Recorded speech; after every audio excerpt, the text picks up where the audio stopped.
Gemeente, ek lees saam vir ons uit Johannes 14. As julle my liefhet, bewaar my gebooie. En ek sal die Vader bid, en hy sal julle 'n ander trooster gee, om by julle te bly tot in ewigheid. Die Gees van die waarheid, wat die wêreld nie kan ontvang nie, omdat dit hom nie sien en hom nie ken nie. Maar julle ken hom, omdat hy by julle bly en in julle sal wees.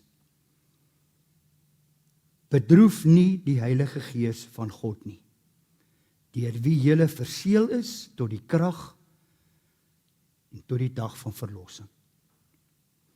Gemeente, genade vir julle en vrede van God ons Vader, van ons Here Jesus Christus, deur die kragtige werk van die Heilige Gees. Ons is besig met 'n tema. Dit sluit aan by ons tema van laas kwartaal, ek in Christus en Christus in my. En vandag se tema is Christus se Gees in my. En ons lees almal saam uit Romeine 8 vers 12 tot 7.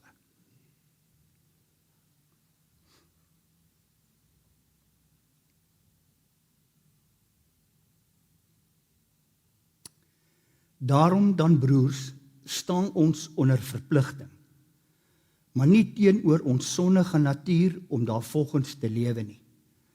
As julle lewe deur die sondige natuur laat beheers, gaan julle die dood tegemoet. Maar as julle deur die Gees 'n einde maak aan julle sondige praktyke, sal julle lewe. Almal wat hulle gees deur God laat lei, is kinders van God. Die Gees wat aan julle gegee is, maak julle nie tot slawe en laat julle nie weer in vrees lewe nie. Nee, julle het die Gees ontvang wat julle tot kinders van God maak en wat ons tot God laat roep, Abba. Dit beteken Vader. Hierdie Gees getuig saam met ons gees dat ons kinders van God is. En omdat ons kinders is ons ook erfgename. Ons is erfgename van God, erfgename saam met Christus.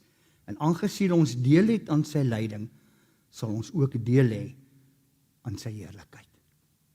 Ons lees tot sover. Gemeente, weet jy, as jy vandag die nuus kyk, en die koerant lees, en jy sit in TV kyk, en Facebook, al wat 'n mens sien is oorlog. Almal maak oorlog. En dit lyk so asof niemand in die wêreld meer met mekaar oor die weg kan kom nie. Meeste van die tyd, in die res van die wêreld, sit die mense daar en hulle het nie eers 'n klou of 'n idee hoekom mense oorlog maak nie. Al wat hulle weet, is wat hulle op die nuus sien. En dit laat my wonder soms, hoeveel van dit wat hulle ons voer, is waar. Vir baie mense is die oorlog ver. Dit is in Amerika, en dit is in Israel, en dit is in Iran, ver van ons af. Maar ek wil vandag met u praat oor 'n ander oorlog. 'n Oorlog wat hier naby ons huise woed. En dis 'n oorlog wat al jare woed. En dis 'n geestelike oorlog wat onopgemerk woed in elkeen van ons se lewe, van die dag wat ons gebore is, tot die dag wat jy doodgaan. En hierdie oorlog is persoonlik. En ons moet weet hoe om hierdie oorlog te voer en hoe om hierdie oorlog te beklei. Want as jy nie weet nie, gaan dit jou lewe vernietig. Ons skriflesing begin vandag so. Ons staan onder 'n verpligting. 'n Verpligting tot wat? En om hierdie vraag te beantwoord, moet 'n mens jouself die vraag afvra. Wie is ek? Hoekom is ek hier op aarde? Aan wie behoort ek? Behoort ek aan die wêreld met al sy plesier? Of behoort ek aan die Here? Hoe leef ek elke dag my daaglikse lewe? Deur wie laat ek my lewe lei?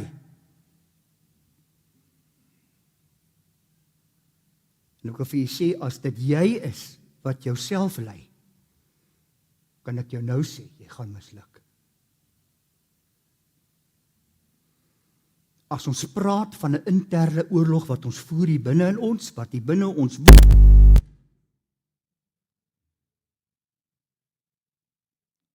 praat nou so van oorlog wat woed en toe gebeur dit. So as daar 'n oorlog binne in ons woed, dan moet daar mos nou 'n vyand ook wees. Wie is die vyand in jou lewe? En ek wil vandag sommer reguit vir u sê, Satan is nie jou grootste vyand nie. Ons gee Satan baie keer te veel krediet. Ons het almal die vyand in ons lewe al ontmoet. Want u en ek is ons eie grootste vyand. Baie keer hoef Satan ons nie eers te verlei nie, want ons doen dit sommer self. Ek wil vir jou vra vandag, die dag toe jy vir Jesus vir die eerste keer in jou lewe aanvaar het, hoe het jy gevoel? As ek terugdink aan toe dit met my gebeur het, alles in my lewe het verander. Ek was meer verdraagsaam teenoor mense, ek het vrede in my hart gehad, daar was hoop in my lewe, ek het weer 'n doel gehad in my lewe, en dit het gevoel of 'n las van my skouers af is. En dit het lekker gevoel. Lekker. En dit was nie 'n week nie. Toe besef ek my vrede is nie meer daar nie. Dit het vir my begin voel dat om Jesus te volg is 'n groot stryd. Dit verg baie opoffering. En dit is nie maklik nie. En my ou gewoontes het weer begin opduik. En dit het my frustreer, want ek het gedink ek is nou al by daai punt verby. Ek wil die regte ding doen, maar ek sukkel om dit reg te kry. En ek het sulke goeie bedoelings elke oggend as ek opstaan, maar ek kry dit nie reg nie. Ek weet wat reg en verkeerd is. En die laaste ding wat ek wil doen, is om verkeerde dinge te doen. En in my hart weet ek dat God wil nie hê ek moet verkeerde dinge doen nie. Hoekom dan? Hoekom maak ek hierdie verkeerde besluite? Wat is verkeerd met my? En dit laat my twyfel aan my Christendom. En as ons vers 13 van ons skrifgedeelte lees, dan staan daar, want as jy volgens die drange van die vlees leef, gaan jy sterf. Gemeente, as jy al so gevoel het, dan wil ek vandag vir jy sê, jy is nie alleen nie. Want as ander gelowiges rondom ons, wat dieselfde voel.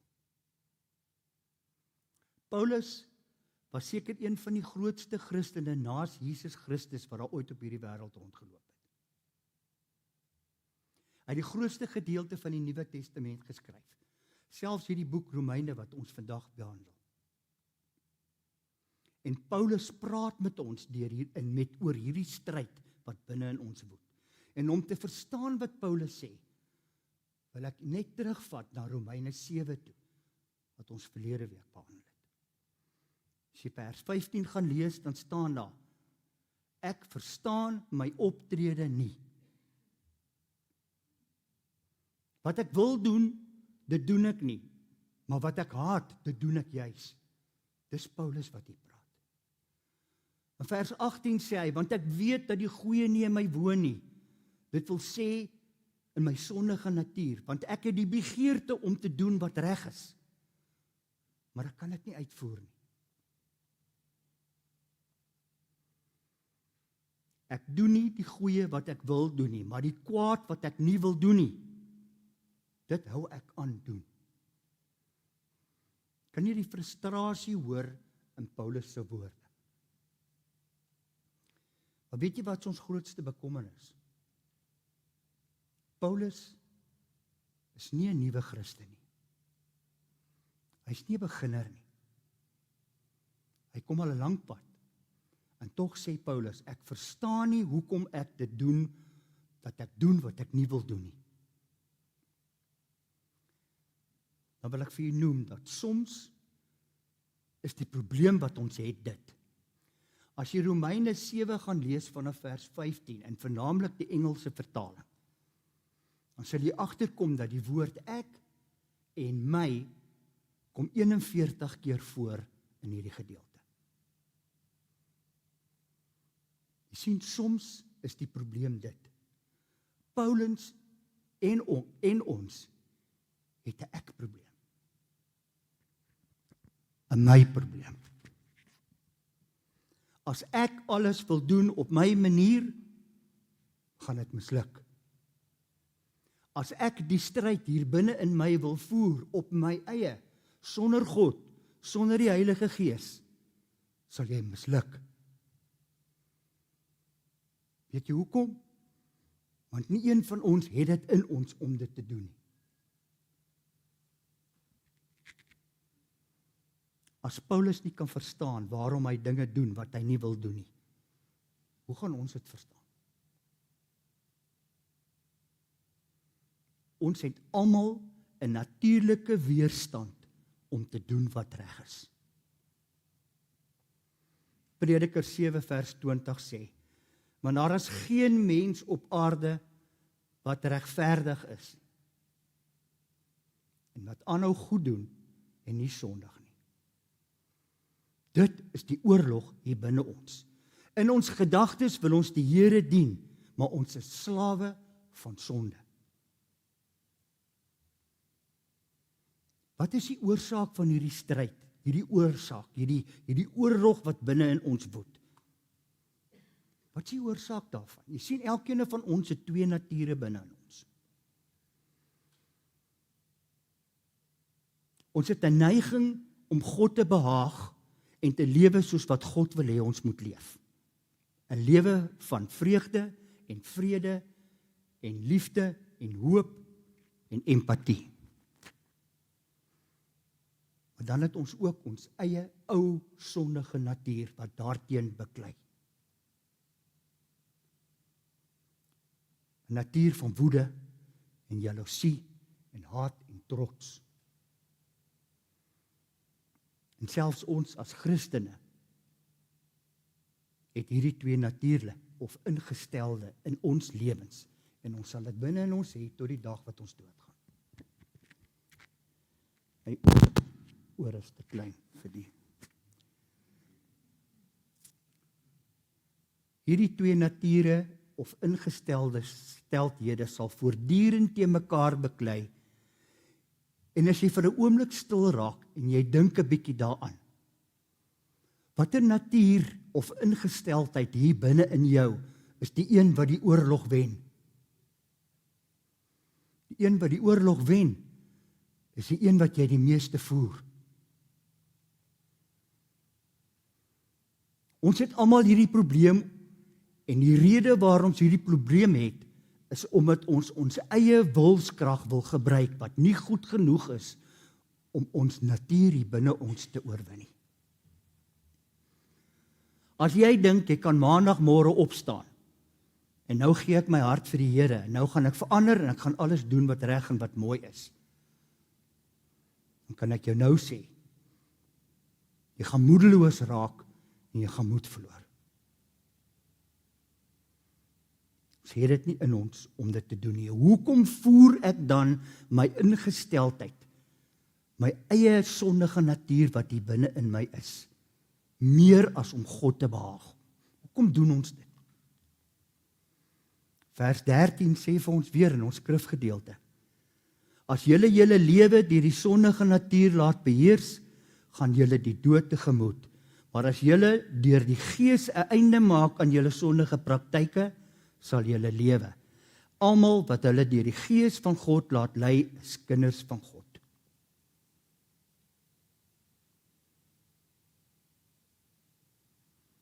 Jy sien, maar daar's ook nog 'n ander manier hoe ek God kan behaag. En dit is om te erken dat ek is 'n sondige mens. Ons lees in 1 Johannes, as ons beweer dat ons nie sonde het nie, mislei ons onsself en leef ons nie volgens die waarheid nie. As ons egter ons sondes bely, hy is betroubaar en regverdig om ons sondes te vergewe en ons skoon te maak van alles wat verkeerd is. Vers 9 sê, God vergewe ons sondes en maak ons skoon. Romeine 8 vers 1 sê, vir hulle wat aan Christus Jesus verbind is die oordeel nou heeltemal weggeneem. Geen veroordeling nie, skoon gewas.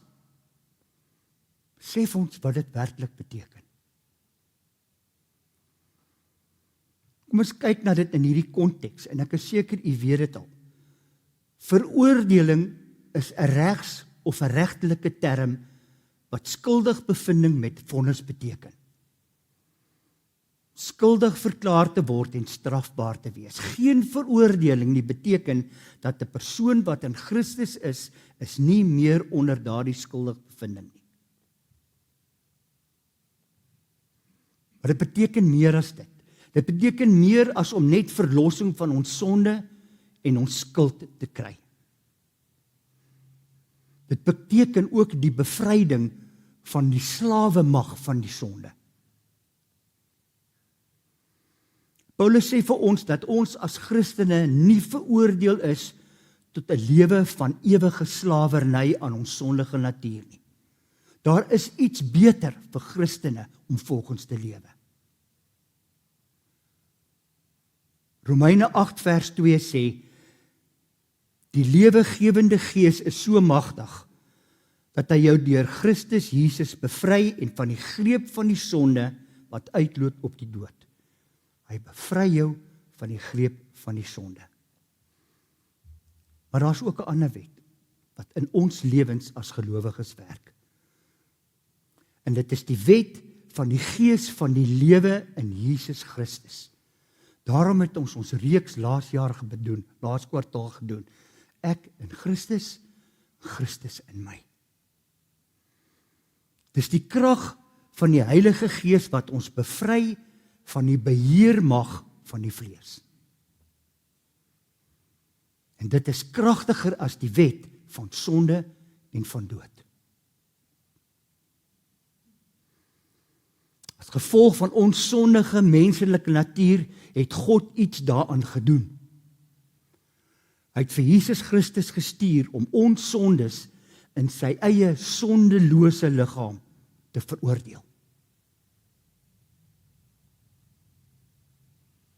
En dan ook nog die boete daarvoor namens ons te betaal. Want omdat ons nie die regte ding kan doen nie, het Jesus Christus die regte ding namens ons kom doen.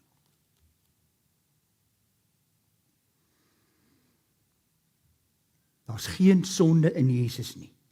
Net hy kon in ons plek sterf en vir ons sondes betaal. Ons het 'n skuld wat ons nie kan betaal nie. En Jesus het die skuld betaal wat hy nie verskuldig was nie. Hy het ons sondes in sy eie vlees veroordeel. En Christus het nie gesterf sodat ons geregverdig kan word nie. Hy het gesterf sodat ons heilig kan wees. En omdat ons God se seuns en dogters is, kan ons vandag volgens sy standaard leef. En Paulus sê, ons kan dit net doen as ons volgens die Gees leef. Hoe doen 'n mens dit dan? Hoe lewe jy volgens die Gees wat in jou is? Romeine 8 vers 5. Die mense wat deur hulle sondige natuur gedomineer word, hulle gedagtes word oorheers deur sondige dinge.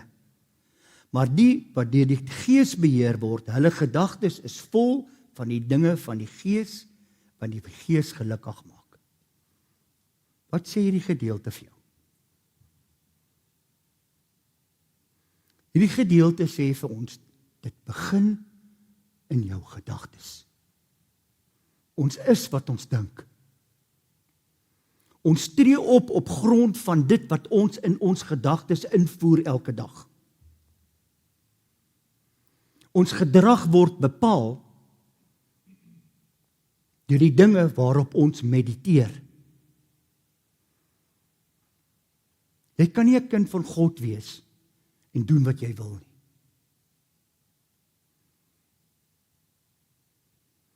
Die wat hulle lewens volgens hulle sondige aard vorm, spandeer hulle tyd aan gedagtes wat hulle behaag. Dink aan goed soos geld en al die lekker goed wat die geld kan koop. Dink aan die plesier en die pret wat hierdie wêreld vir ons kan bied. Dink daaraan hoe mens deur ander mense gesien en geprys en geëer kan word. Dink aan hoe kan ek ander mense beïnvloed om in die lewe te kry wat ek wil hê.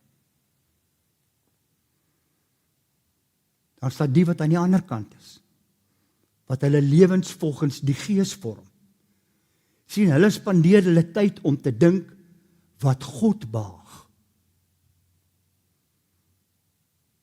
Hulle dink aan sy woord en hulle bestudeer sy woord en hulle bid en praat met God self. Lees Christelike boeke, geestelike tydskrifte. Luister na Christelike musiek.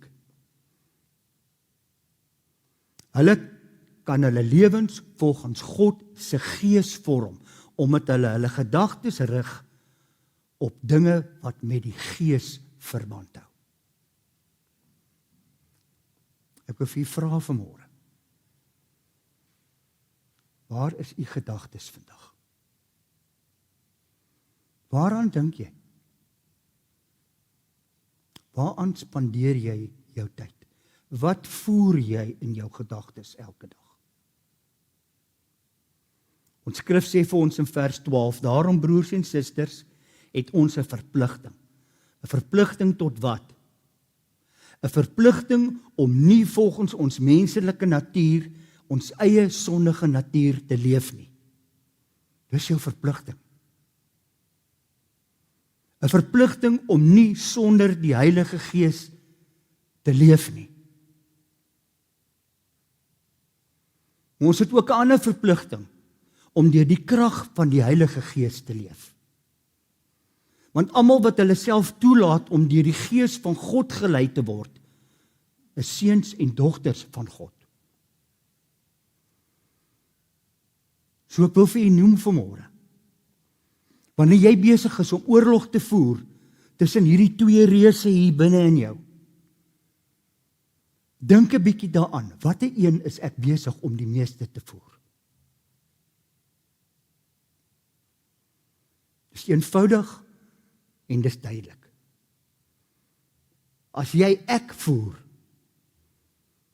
dan leef jy nie volgens die vlees nie, en dit sal lei tot jou dood.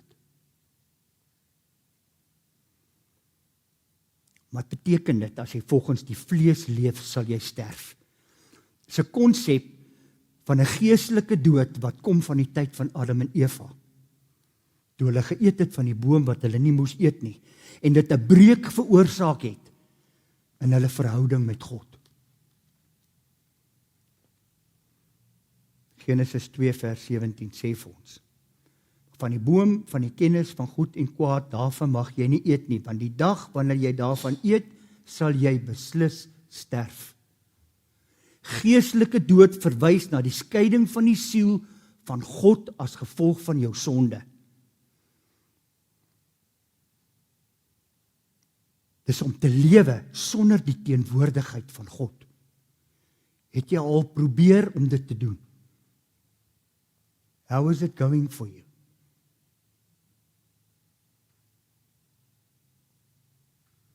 Sonde beteken altyd die dood vir die vreugde van ons gemeenskap met God. Hoe jy ook daarna kyk, sonde lei tot dood. Dan sou ook fisiese dood. En as ons dink aan sonde, as jy nou 5 pastye 'n dag eet, en jy drink dit af met 3 Red Bulls, en jy sluk dit vanmiddag af met 2 V's, en jy hou so aan vir 'n maand, en jy word siek, jy eindig in die hospitaal en jy kry 'n hartaanval. Jou sondes, om te veel te eet en te drink, kan jou dood veroorsaak. So hoe jy ook daarna kyk, sonde lei tot jou dood. Paulus bevestig hierdie waarheid in vers 13, wat hy sê, want as julle volgens julle sondige aard leef, sal julle sterf. Maar as julle deur die Gees die praktyk van die liggaam doodmaak, sal julle leef. Dit begin wanneer jy jou gedagtes vul met die dinge van God, sodat jy volgens die Gees van God elke dag kan leef. Waar begin dit? In jou gedagtes. Want jou liggaam volg waar jou gedagtes jou lei. Romeine 8 vers 15. Julle het immers nie 'n gees ontvang wat verslawing bring, sodat julle weer bang hoef te wees nie. Nee, julle het die Gees ontvang wat bevestig dat ons tot kinders aangeneem is en deur hom te roep, Abba, wat Vader beteken. In die reeks wat ons nou net gedoen het, weet ons praat van ek in Jesus en Jesus in my. En as dit waar is ons kinders van God. As jy 'n kind van God is, hoe praat jy met jou Vader? Wat beteken Abba? Abba is Aramees. Dis die alledaagse taal wat Jesus en sy disippels gepraat het. En Abba beteken dat dit 'n intieme manier is om met hom te praat. Baie mense beskryf dit as 'n soortgelyk aan 'n jong kind wat met sy ouers praat en hy praat met sy pa en ma en hy sê vir hulle pappa en mamma. Kom ek vra vir u nou vanmôre, wat het meer impak in jou lewe?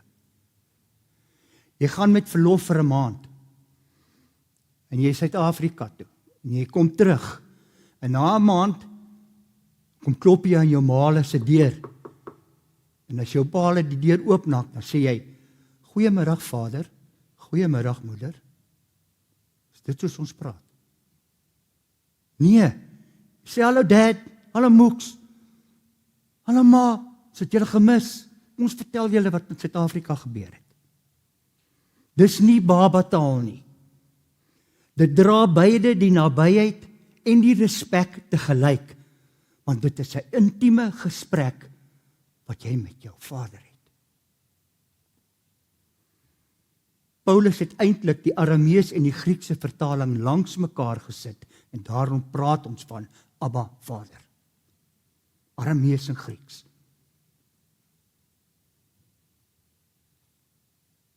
Hoekom noem ons dit van Abba Vader in hierdie gedeelte? Jy sien, want die vers net voor dit praat daarvan om nie 'n gees van slawerny te leef en om terug te val in vrees nie. Paulus kontrasteer hierdie twee verhoudings met mekaar, want 'n slaaf verbind homself uit vrees en verpligting aan sy meester. 'n Kind verbind hom met pa, sy vader, uit liefde en vertroue in sekuriteit. Paulus se punt is dat deur die Heilige Gees gelowiges in God se familie opgeneem word. Nie as dienaars wat guns probeer verdien nie, maar as kinders wat reeds behoort. Om uit te roep, Abba Vader, is die emosionele en geestelike uitdrukking van hierdie aanneming in die familie van God. Dis die soort ding wat uit die mond kom van iemand wat voel hy of sy het 'n intieme verhouding met dad, met pa.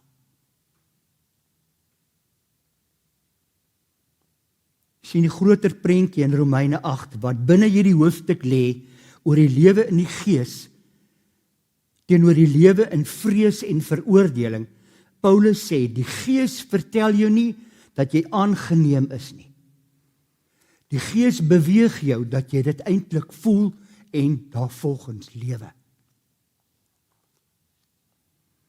Om God Abba Vader te noem, is dis nie net 'n mooi woord nie. Dit is bedoel om 'n geleefde, intieme werklikheid te wees in jou lewe elke dag, hoe jy met God praat. Ons weet nou al dat die Heilige Gees in elkeen van ons hoor. In Johannes 14 en 16 beloof Jesus om die Heilige Gees as 'n helper te stuur, soms verstaal as 'n trooster of 'n advokaat of 'n raadgewer, afhangende van die vertaling wat jy lees. So wat sê dit vir jou? Ons het 'n verpligting om te lewe volgens die krag van die helper wat binne in jou is.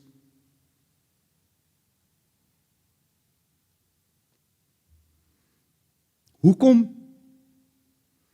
Omdat ons deel is van die erfgename en aangenome familie van God deur ons geloof in Jesus Christus. Jy behoort nie aan God en doen wat jy wil nie.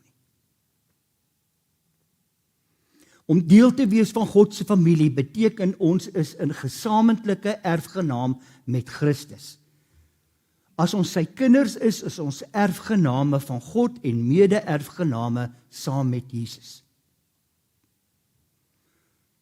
En omdat Jesus die ewige seun en erfgenaam is, word die wat in Jesus deur geloof aangeneem is, in hom verenig. En hulle dieselfde familiestatus as wat Jesus het. Nie as slawe nie, maar as kinders van God met volle regte. Hebreërs 1 vers 2 sê, maar nou in hierdie laaste dae het hy met ons gepraat deur sy seun. God het hom bestem om erfgenaam van alles te wees.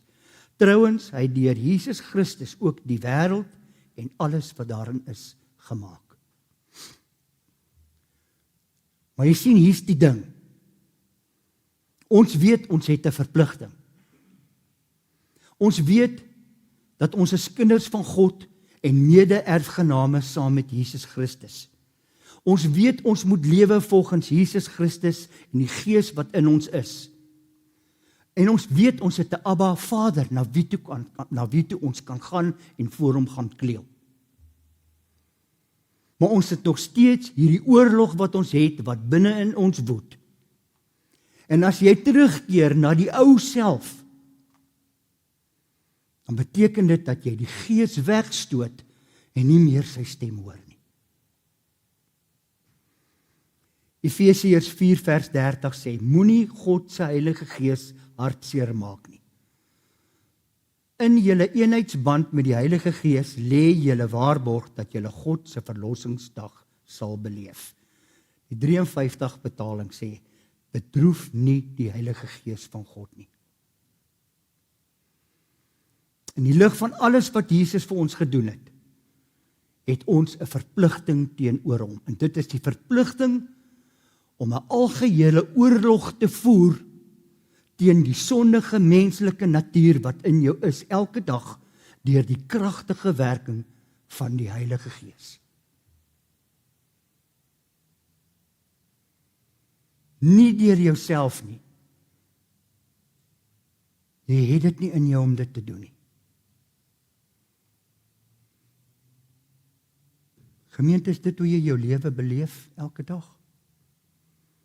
Beklei jy elke dag teen jou eie sondige natuur wat hier binne in jou is? As jy soms vir jouself sê, weet jy, ek kry soms hierdie gedagtes in my kop, as ek na 'n mooi vrou kyk. Dis mos nie 'n big deal nie, niemand weet daarvan nie. Dit sal my nie seer maak om na hierdie plekke toe te gaan waar die versoeking baie groot is nie, want ek kan die punch vat. Sal my nie seer maak as ek hierdie bitterheid binne in my hou teenoor daai persoon wat iets aan my gedoen het waarvan ek nie hou nie.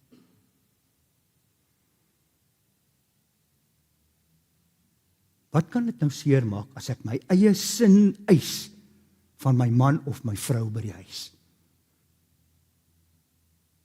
It's all about me. Dit sal my nie seermaak. So ou partykeer daai ou wit leentjie vertel nie, want weet jy, 'n mens moet vooruitgaan in die lewe en almal doen dit mos. What's die big deal?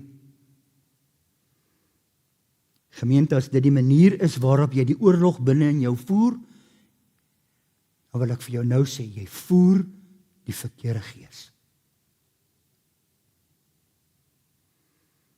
Ons het 'n verpligting om te leef met die Heilige Gees binne in ons. Moenie die Heilige Gees bedroef nie. Want ek vir jou nou sê, as ons nie ons verpligtinge nakom nie, dan sê vers 13 vir ons, sal dit lei tot jou dood. Amen. Gemeente, kom ons maak ons oë toe.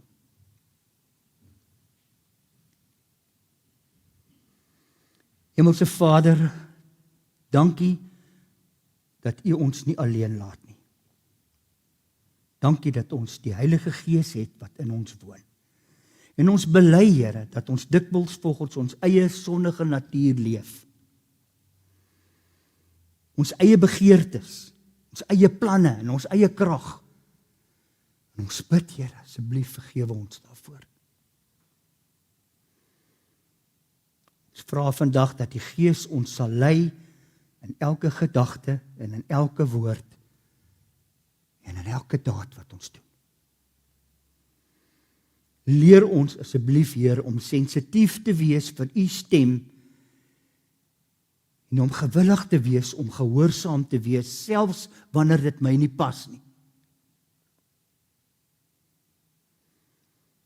Here, asseblief, laat die vrug van die Gees in elkeen van ons groei. En waar ons swak is, asseblief versterk ons, Here. En waar ons wankel, herinner ons daaraan om weer na die Heilige Gees in ons lewe terug te keer en na sy stem te luister. Help ons, Here, om nie die Gees te bedroef nie, maar opnuut om elke dag onsself aan die Gees oor te gee. Here, mag ons lewe 'n getuie wees van wie U is, sodat mense U Gees deur ons kan sien, sodat ons U naam daardeur kan verheerlik. Here, ons bid dit in Jesus naam. Amen.